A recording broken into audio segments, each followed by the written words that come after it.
إلهي أنت مقصود رضاك مقصود عدل محبتك معنا إلى حضرة شيخنا مرشدنا سيد أحمد سيد الوفاة العارفين رضوا عنا الفاتحة بسم الله الرحمن الرحيم الحمد لله رب العالمين الرحمن الرحيم مالك يوم الدين إياك نعبد وإياك نستعين صراط المستقيم صراط الذين أنعمت عليهم غير المغضوب عليهم ولا الضالين آمين. Yang sama-sama kita muliakan sahabat Hadratus Sayyid Ahmad Sahibul Wafat Tabil Arifin, yang sama-sama kita hormati Sahibul Karim, Kemangkuman Bersana dan Sahat Saputra sekeluarga besarnya. Saya hormati rekan-rekan mubalighin yang tadi tokoh diri yang saya pesantren Sriwijaya, lebih khusus bersama Akhil Kiram, Al-Ustaz Syarul Tanjung, Al-Ustaz Lukmanul Hakim yang hadir pada malam hari ini. Sesepuh khotamah dan manakiban ikhwan dan akhwatul tokoh diri yang naksabaniyah wal pesantren Sriwijaya rahimahumullah. Malam Jumat manakib di Majlis Zikir Nurul Ikhwan. Malam Minggu di Majlis Taklim Nurul Ikhlas. Di malam Senin Majlis Zikir Nurul Tauhid. Malam Selasa di Mushola Al Barokah. Mungkin itu artinya ikhwan yang hatinya ikhlas, kuat tauhidnya akan mendapatkan barokah. Amin. Amin. Tidak ada jawaban dari Ustaz Kiai Haji Nur Anwarok. Dia berkata, wahyu hari berkahmah ayat ini di mana? Keberkahan ayat diri.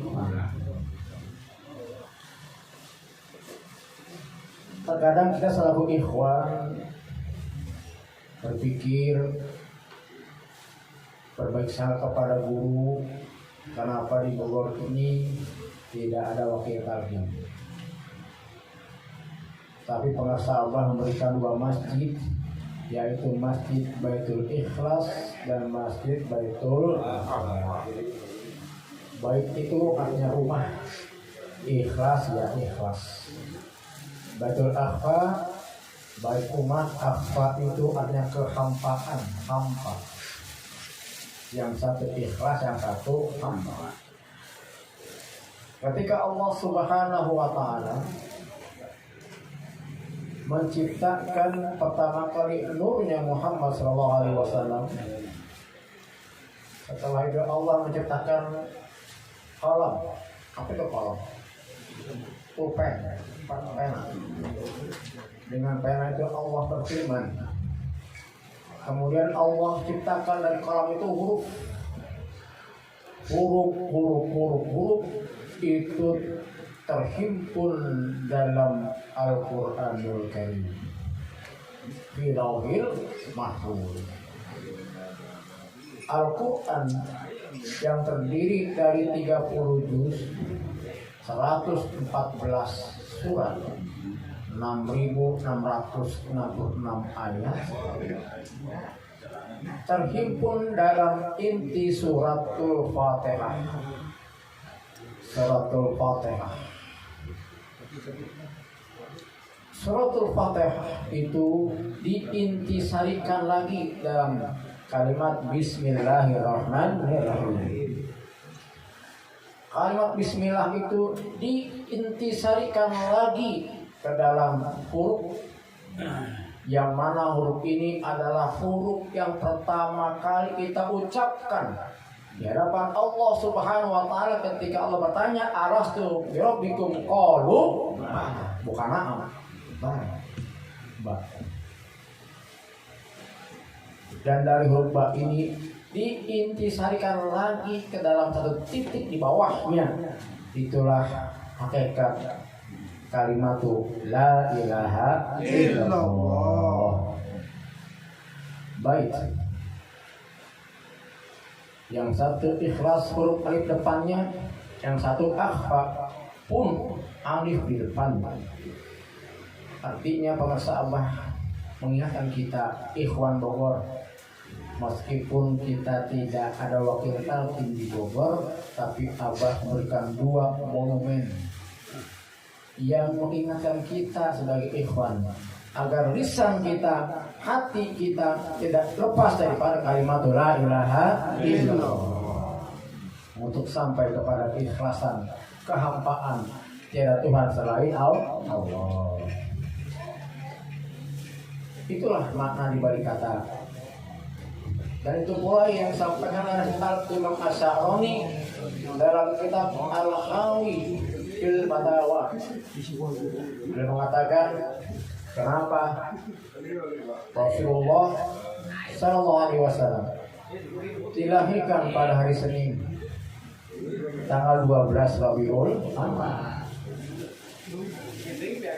Pasti Allah memiliki maksud dan tujuan. Bisa saja Allah lahirkan pada tanggal 13, 14, 15. Tetapi Allah lahirkan itu di tanggal 12. Harinya bisa Jumat, bisa Kamis, bisa Selasa, bisa hari Minggu. Tapi Allah lahirkan Rasulullah sallallahu alaihi wasallam pada hari Senin. Berkata Al-Imam Asy'arani dalam kitab Al-Hawi al-Fatawa, dalam hadis Sahih Muslim, bahwasanya Allah Subhanahu wa taala menciptakan sajar. Apa sajar itu? Pohon. Pada hari Senin. Sijar, udud. Sijar. Karena bentuknya panjang, maka dikatakan sijar. Tapi kalau orang merokok bukan tasajar, tapi tasrabud dukhon. Tasrab minum, dukhon asap. Jadi orang merokok itu orang sedang minum asap.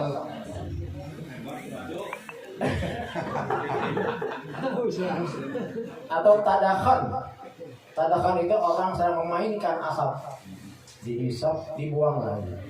Dihisap lagi, dibuang lagi.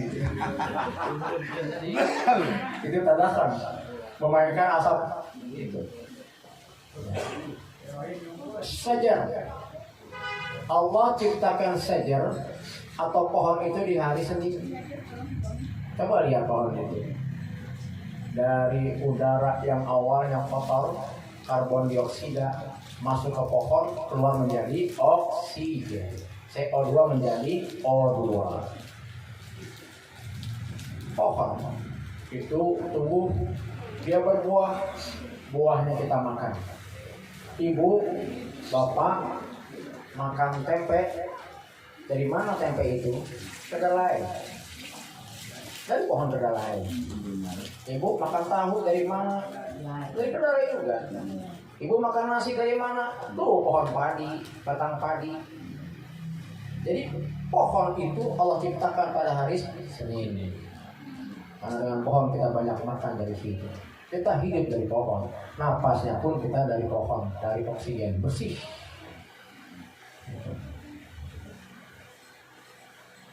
Bangsat, hari apa bangsat? Hari apa lahirnya? Rabu. Rabu. Tahu. Kalau dari hadis Sahih Muslim tadi itu, Allah ciptakan gunung pada hari Minggu. Jadi kalau ada orang yang hari Minggu itu tinggi keinginannya itu. Ada ibu-ibu yang hari Minggu lahir, tinggi harapannya itu. Karena memang gunung pada hari Minggu.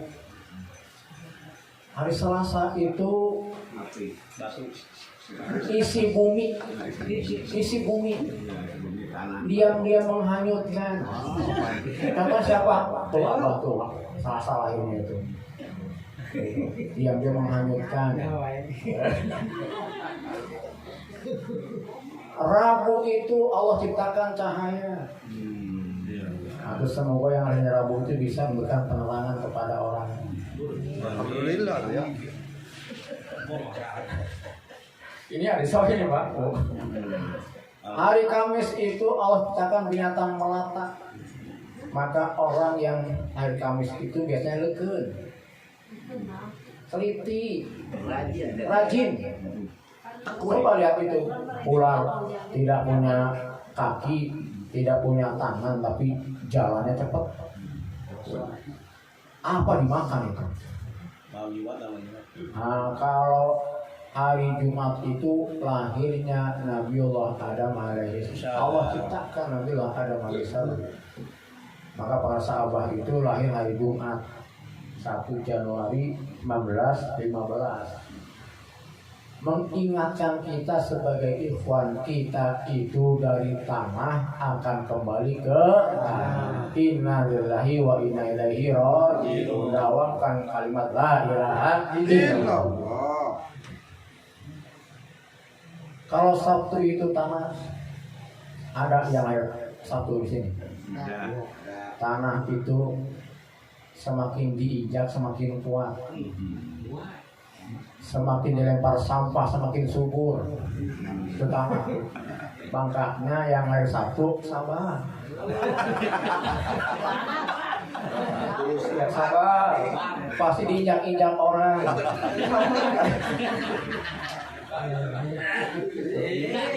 Dia lempar sampah juga sabar, subur atau tanah melempar sampah. Atau Pak Ustadz, saya kok lahir Sabtu, wah ya parasnya yang istri. Bisa jadi itu tanah sengketa itu. Iya. Tetangga saya Pak Ustadz lahir Sabtu jadi preman atau tanah abang. Seperti itu Allah ciptakan langit dan bumi yang hari-hari. Apa sih misi daripada Allah Subhanahu wa taala menjadikan Rasul itu lahir hari Senin? Karena misi yang dibawa Rasul adalah mentauhidkan umat. Karena sajar itu di dalam Al-Quran banyak dibahas. Sajar itu, pohon itu adalah perumpamaan kalimat tauhid la ilaha illallah. Dipertegas tanggal 12 jumlah kalimat, jumlah huruf kalimat la ilaha illallah itu ada 12. Bahkan Muhammad Rasulullah pun ada 12. Hidup kita sehari semalam 24 jam, 12 siang, 12 malam. Hari itu, jam itu, dawam. Ucapkan kalimat la ilaha illallah. Rabiul Awal. Rabi itu kalau kita bilang musim semi. Musim di mana pohon-pohon yang dulunya itu rantingnya gugur, itu mulai tumbuh kembali. Musim di mana ada kesejukan, kenyamanan, itu di Rabi, musim semi. Rabiul Awal. Artinya Allah Subhanahu wa taala mengisyaratkan bahwasannya hamba Allah yang bernama Muhammad Rasulullah sallallahu alaihi wasallam ini menjadi rahmatan lil alamin. Ada dalam kitab Al-Bidayah wan Nihayah, di situ Ibnu Katsir berkisah yang kisah ini berasal dari hadis sahih Bukhari Muslim, di mana dalam hadis itu dijelaskan musuh Rasul nomor wahid paman beliau sendiri yang bernama Abu Lahab. Abu Jahal itu meskipun memusuhi beliau nggak ada tuh surat Abu Jahal, tidak ada. Ada di Quran surat Abu Jahal tidak ada. Tapi ada Abu Lahab, Al-Lahab. Orang ini sangat menentang Rasul. Bahkan ketika Rasul itu mengumpulkan penduduk Mekah mendakwahkan tentang kalimat tauhid ini, yang pertama kali menentang adalah Abu Lahab. Beliau teriak dengan lantang, tabban laka ya Muhammad ali hada jama'tana.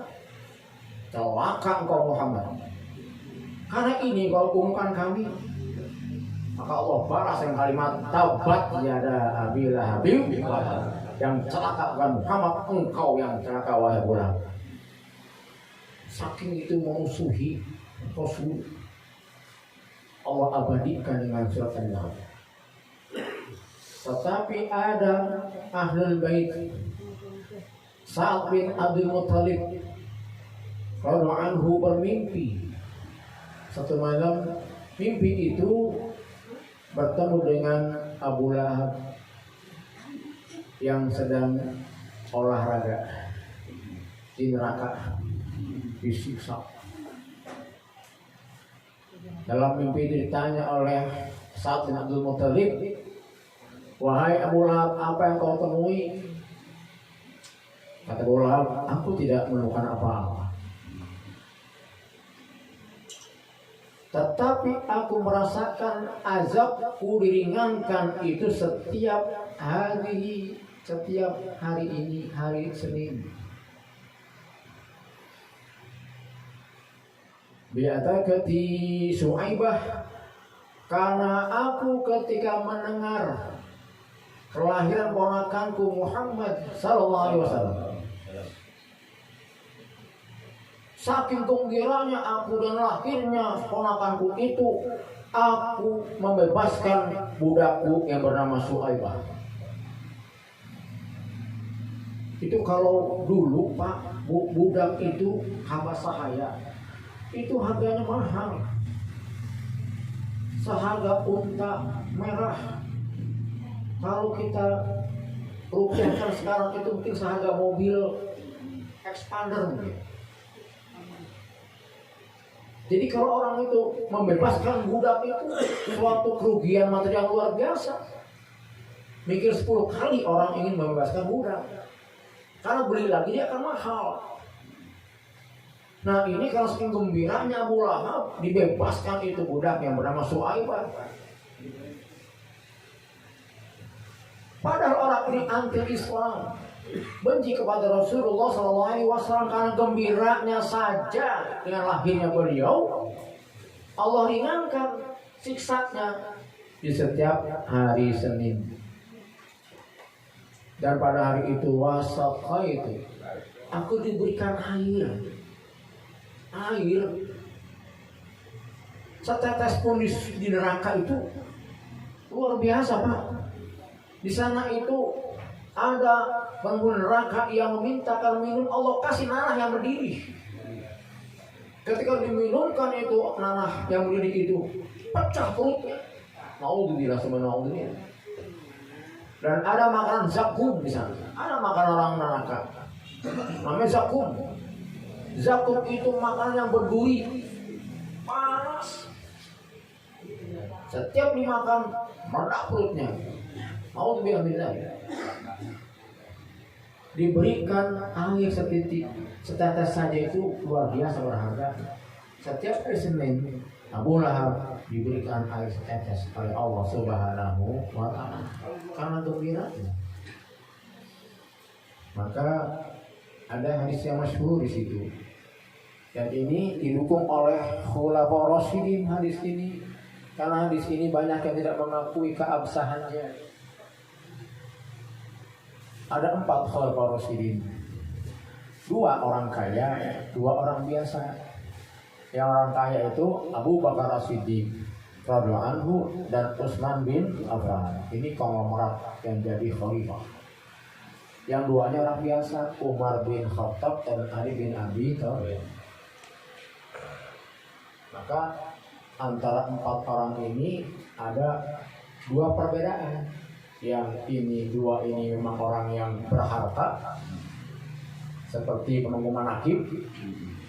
Yang 2 ini nggak berharta seperti kita yang hadir. Apa kata berharta? Abu Bakar Siddiq, man anfaqa dirhaman li maulidin Nabi sallallahu alaihi wasallam kana rafiqi fil jannah. Orang yang menginfakkan sedirham saja untuk merayakan maulidnya Nabi Sallallahu Alaihi Wasallam. Karena Rafiqi fil jannah, orang ini akan menjadi Rafiqi, sahabatku, temanku, CS-ku di surga. Kata siapa? Abu Bakar As-Siddiq, yang menginfakkan 1 dirham saja. Pemangku manakib, pemangku manakib. Man anfaqa dirhaman li qiraati maulid Nabi sallallahu alaihi wasallam. Kata siapa ini? Utsman bin Affan. Maka nama syahida waqata yaumi Badr wa Hunain. Kata Utsman bin Affan, yang menginfakkan hartanya, dirhamnya untuk membaca maulid Nabi sallallahu alaihi wasallam, dia seperti orang yang mati syahid. Pahalanya di perang Badar dan perang Hunain. Yang punya uang, yang nggak punya uang bagaimana Pak Ustaz? Kayak kita nih nggak punya duit, itu mah mau kemana Ki? Kita bagaimana? Qala Umar bin Khattab, man azzama maulidan Nabi sallallahu alaihi wasallam faqad ahyal Islam. Yang nggak punya uang, yang nggak punya duit, tapi mengagungkan maulid Nabi, maka dia itu telah menghidupkan Islam. Menghidupkan Islam. Pokoknya Ali sama ini juga mendukung nih untuk kita umatnya ikhwan yang nggak punya uang nih.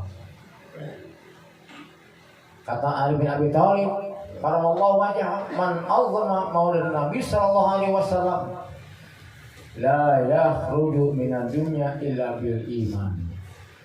Tidak dia keluar dari dunia ini, gak akan mati dia kecuali membawa iman. Alhamdulillah.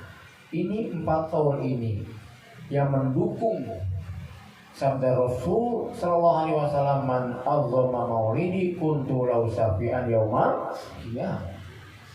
Yang mengagungkan maulidku, yang saudara kita nggak terima hadis ini, maka aku akan menjadi syafaatnya di hari. Alhamdulillah. Seperti itulah kita mengagungkan baginda Rasul sallallahu alaihi wasallam. Ikhwan ahwat thariqah Qadiriyah Naqsabandiyah, pondok pesantren Suryalaya rahimahumullah.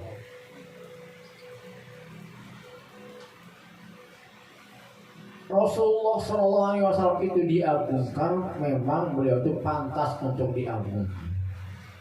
Beliau itu dimuliakan, memang pantas untuk dimuliakan. Innallaha wa malaikatahu yusholluna 'alan nabi. Ya ayyuhalladzina amanu shallu 'alaihi wa sallimu taslima. Allah saja, malaikat saja bersolawat kepada Nabi sallallahu alaihi wasallam, apalagi kita shallu 'alaihi, kata Allah. Ayo hamba Allah, shallu 'alaihi, bersalawatlah kepada dan berikan salam. Kalau kita lihat sejarah, memang beliau itu mulianya bukan saja zahir batin. Zahir batin. Secara zahir itu beliau memang merupakan keturunan orang mulia. Dari kakeknya Abdul Muttalib itu ke Qusay, nanti ke Hashim, itu semua adalah orang-orang dimuliakan karena mereka itu adalah pemegang kunci Ka'bah. Memang sudah merupakan keturunan orang mulia beliau ini secara zahiriyah. Dan nanti kita sambung kepada Nabi Ismail alaihissalam bin Ibrahim alaihissalam, mulia, sudah mulia secara zahir, secara lahirnya. Maka kita itu selalu menyebutkan nama beliau dengan Sayyiduna. Sayyiduna, pemimpin kita, penghulu kita. Nah,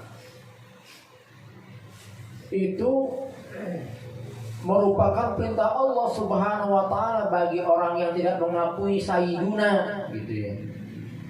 Tidak usah pakai Sayyiduna. Itu pernah Allah peringatkan dalam Al-Qur'an. Wala taj'alu du'aakum lin-nabi ka du'aikum bi ba'di ba'd.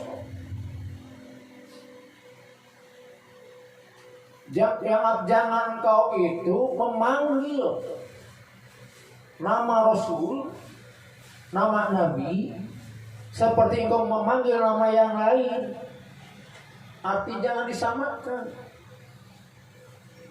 Sebelum ayat ini turun, sahabat itu memanggil ya Muhammad, ya Muhammad.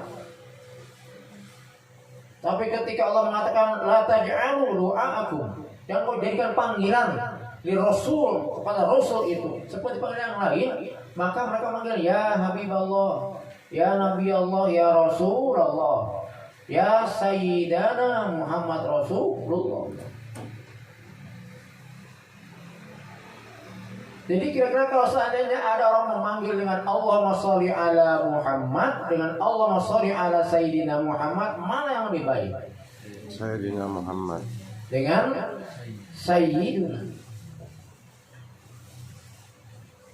Kalau orang manggil dengan Allahumma sholli ala Muhammad tidak salah. Secara ilmu iya, betul. Allahumma sholli ala Muhammad. Tetapi satu hadis sahih mengatakan ana sayyidu bani Adam yaumil qiyamah wala afar. Aku adalah sayyid, pimpinan Bani Adam nanti di hari kiamat, dan aku enggak sombong. Dan ketika beliau itu menggendong cucunya Sayyidina Hasan, beliau mengatakan fi hadza sayyidun, di sini ada sayyid. Segitu cucunya Hasan bin Ali bin Abi Thalib. Beliau mengatakan hadza sayyid. Apalagi kakeknya yang mulia baginda Rasulullah Muhammad sallallahu alaihi wasallam. Secara ilmu betul. Allahumma sholli ala Muhammad secara adab. Secara adab. Secara ilmu betul. Tetapi lebih sempurna dengan adab. Bapak sholat pakai sarung, nggak pakai baju nih. Pakai sarung itu posisinya di atas pusar, di bawah dengkul sarungnya. Sholat sah tidak? Sah secara hukum. Kira-kira secara adab sempurna tidak? Di hadapan Allah seperti itu. Kayaknya kurang ajar. Betul nggak? Secara hukum iya, secara ilmu betul. Yang penting itu batas aurat laki-laki itu pusar sampai dengkul. Tetapi karena kita berhadapan dengan Allah, dengan pejabat saja kita mau rapi, baju yang terbaik kita pakai, minyak wangi kita semprot setengah botol habis itu untuk mengharap pejabat. Menghadap Allah sarungan, nggak pakai baju kan sah Pak Ustaz? Iya betul sah. Tapi nggak ada. Betul. Pakai sarung, pakai baju kaos, tengkorak gambarnya lagi. Sholat Jumat, di belakangnya tulisan kopi kapal api, nikmat.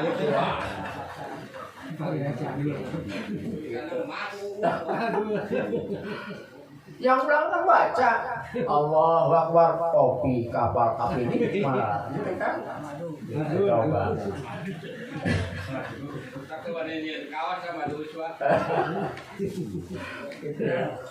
Ya sah sholatnya, tapi tidak sopan di hadapan Allah. Makanya Bapak Ibu kalau di Madura itu Bapak Ibu sholat yang orang laki ini yang sholat nggak pakai peci nggak sah di sana mah, dianggap nggak sah.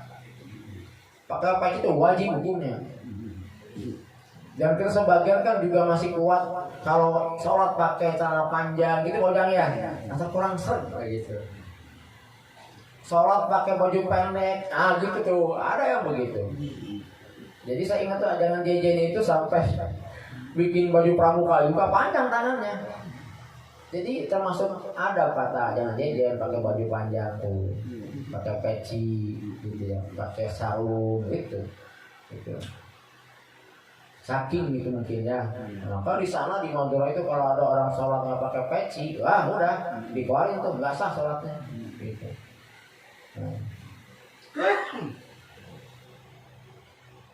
Jadi yang adab itu adalah kita menggunakan kata Sayyiduna Allahumma sholli ala Sayyidina Muhammad. Ketika sholat juga pakai kan Allahumma sholli ala Sayyidina. Ketika tawasul abang ngajarin bagaimana Allahumma sholli ala Sayyidina. Kayak Sayyidina kan? Adab. Jadi adab itu dalam Islam tertinggi Pak, sholat, ilmu dan amal. Ilmu, amal, adab yang tertinggi. Seperti itulah. Secara zahiriyahnya beliau itu orang yang memang Allah muliakan. Bahkan kalau kita perdalam lagi itu ayahandanya Abdullah itu orang yang paling dipuji masalah akhlaknya. Ibundanya Siti Aminah itu pun orang yang paling dipuji itu akhlaknya. Jadi ini orang-orang yang baik itu orang baik. Dari situ kelihatan sudah. Belum ke atasnya. Sempurna memang itu zahiriyah beliau. Apalagi bicara masalah mati. Itu dalam kitab Fathul Ghaus dibahas. Bagaimana Allah ketika menciptakan pertama kali makhluk itu bernama cahaya. Jadi Allah itu dalam kitab itu disebutkan dalam kesendirian. Sendiri, hanya Allah sendiri. Selama ribuan tahun sendiri. Yang pertama kali Allah ciptakan itu adalah cahaya nur. Sebelum Allah ciptakan langit, bumi, neraka, surga, semua aras pun ada. Itu cahaya yang pertama kali Allah ciptakan. Dan nur itu adalah nurnya Muhammad sallallahu alaihi wasallam. Maka dalam kitab Al-Mustadrak itu disebutkan dan ini dikatakan hadis sahih dengan syarat Bukhari. Dikatakan lama iqtarafa Adamu al-khati'ata qala ya Rabbi inni as'aluka bihaqqi Muhammadin alla ghafartali. Ketika Nabiullah Adam itu melakukan satu kesalahan, sudah hafal ya berarti ya. Salahnya apa Nabi Adam? Memakan buah kuldi. Satu kesalahan. Di mana dengan kesalahan itu Nabiullah Adam turun dari surga ke bumi.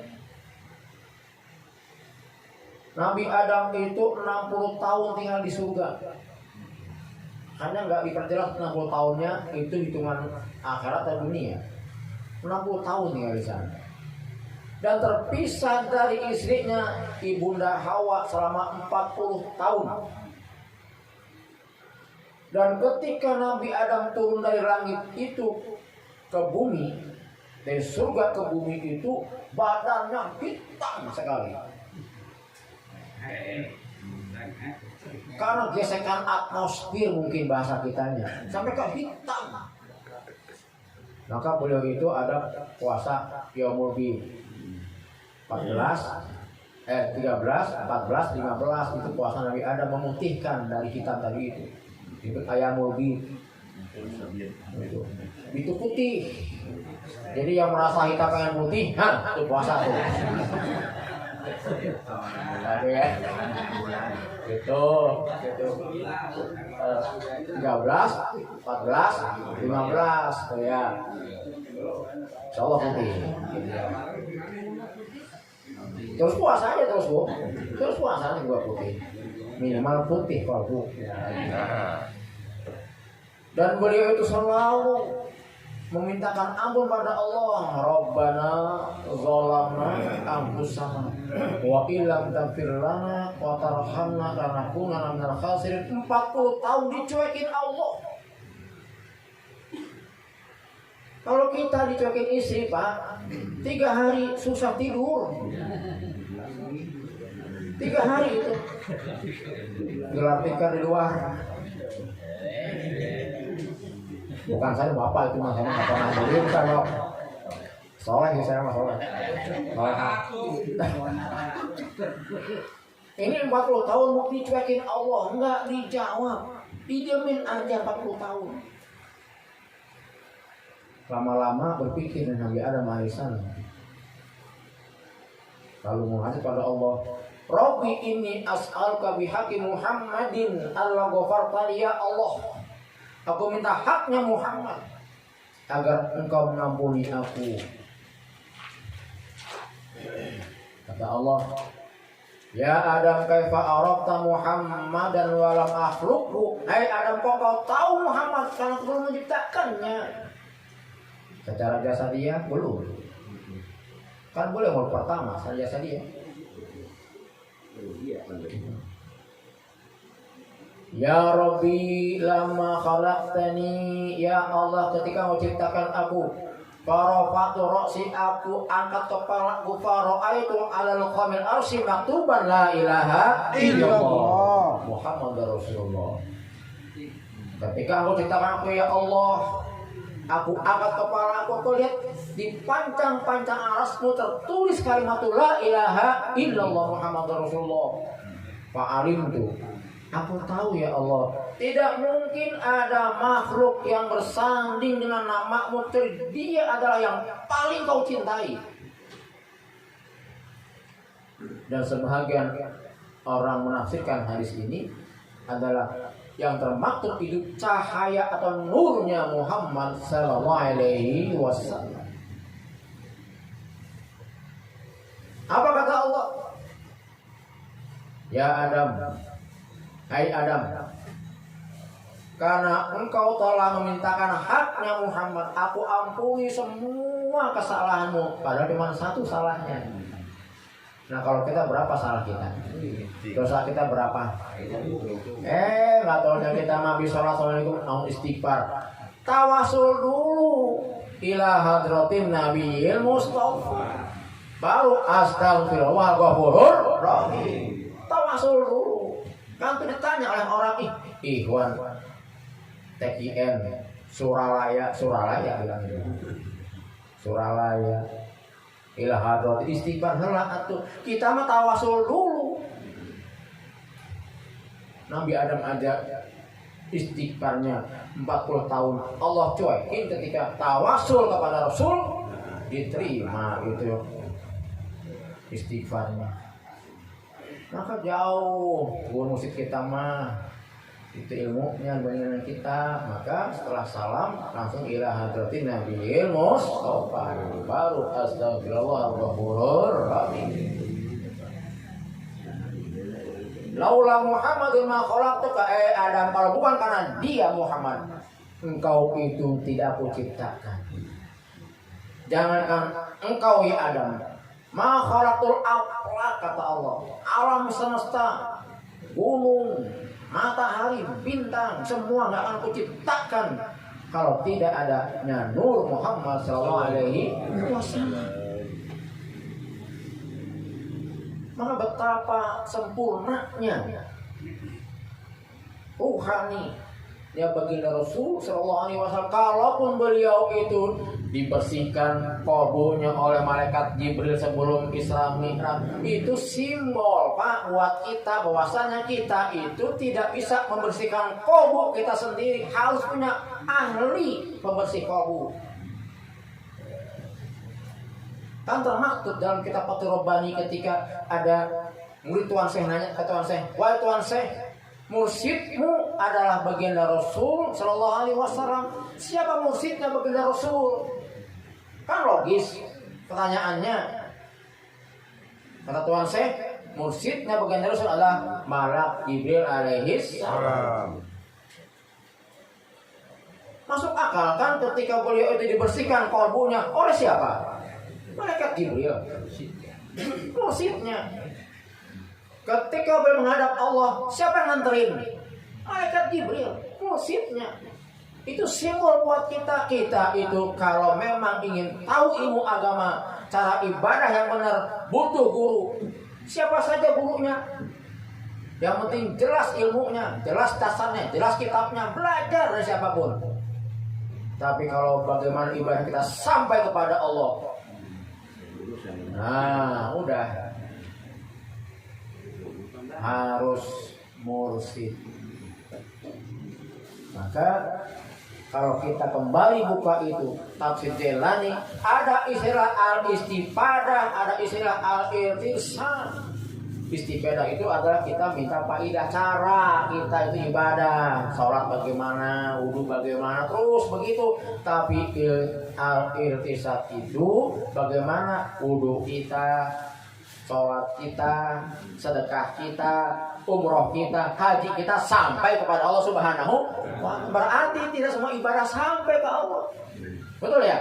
Iya. Pak Ustaz bikin takut saya, Pak Ustaz. Coba lihat Al-Quran. Allah menegaskan, Bismillahirrahmanirrahim. Wala takunu kallati naqadat ghazlaha min ba'di quwwatin ankasa, kata Allah. Jangan kayak perempuan yang dia sudah capek-capek memintal benang jadi kain. Setelah jadi kain dihancurkan lagi tuh kain. Jadi pakaian enggak itu? Ya enggak. Sudah capek-capek dari benang dipintal, dari kain. Jadi kain bukan dijadikan pakaian, dibongkar lagi. Itu siapa? Kita, Pak. Kita masih perempuan nih, semua jiwa kita. Rijal itu bangsa Abah, Rijal itu laki-laki. Oh, sudah rijal. Jiwanya, ruhnya sudah rijal. Kalau kita masih perempuan, Pak, itu. Udah capek-capek sholat kita. Teriak. Dibongkar lagi. Sedekah mak enak. Ini Pak, sedekah Pak ya. Ya, makasih Bu. Iya, kerja dong. Nah, udah. Baru sedekah, rusak lagi tuh. Kerja dong, jamin tenda terus. Ya. Rusak lagi itu sedekah kita. Sudah jauh-jauh kita ke Mekah, umroh. HP dibawa kemana-mana. Gitu ya, Pak, gitu. Makanya tips untuk ikhwan yang mau umroh tapi selamat, ini HP-nya bawa saja, tapi jangan diisi kuota. Jadi kalau kita foto itu tujuan untuk dokumentasi, gitu, foto dokumentasi itu. Nanti di hotel kan ada kuota tuh gratis, misalnya yang bintang 5, yang mendapat maaf ya. Ini bintang 5 ya. Itu di sana ada gratis Pak, bintang 5 mah internetnya. Baru tuh kita kirim ke koga kita. Alhamdulillah tadi ayah sudah tawaf nih, buktinya nih gitu ke anak-anak. Jangan ke grup WhatsApp. Itu tuh gitu ya. Sekarang setiap saat, setiap waktu di-share semuanya. Bagus sih Bang.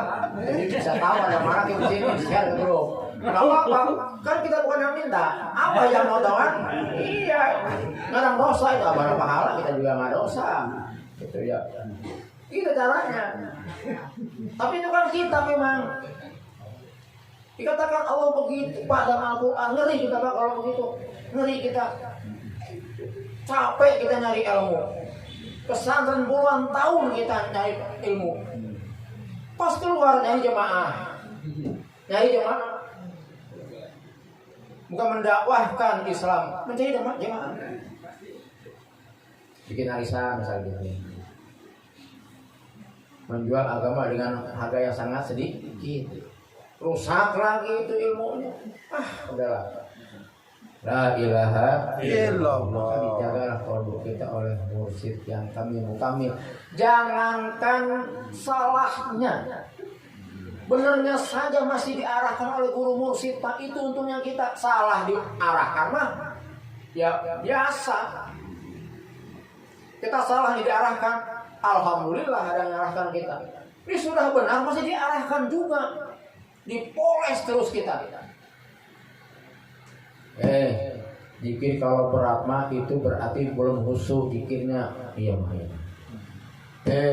Zikir kalau nikmat turun. Nafsu itu aduh serba salah kita. Itu berat zikirnya itu salah. Nikmat zikir juga masih belum benar. Artinya apa? Tadi jangankan salah, benernya pun masih diarahkan oleh emosi. Hati-hati. Apa arti tanbih coba? Tanbih itu pangeling-eling. Kalau bahasa Arabnya hati-hati, tanbih itu. Hati-hati. Peringatan. Nabi, hati-hati ya. Tanbih. Peringatan, hati-hati. Maka dibaca terus tanbih ketika manakib agar kita selalu berhati-hati, waspada. Ini saja, semoga manfaat untuk kita semua dan kita istiqomahkan untuk ibadah kepada Allah melalui amal tariqah Qadiriyah Naqsabandiyah, Pondok Pesantren Sriwijaya, dan semoga kita dapat murid oleh para sahabat. Amin. Amin. Hadanallahu wa iyyakum ajma'in. Assalamualaikum warahmatullahi wabarakatuh. Allah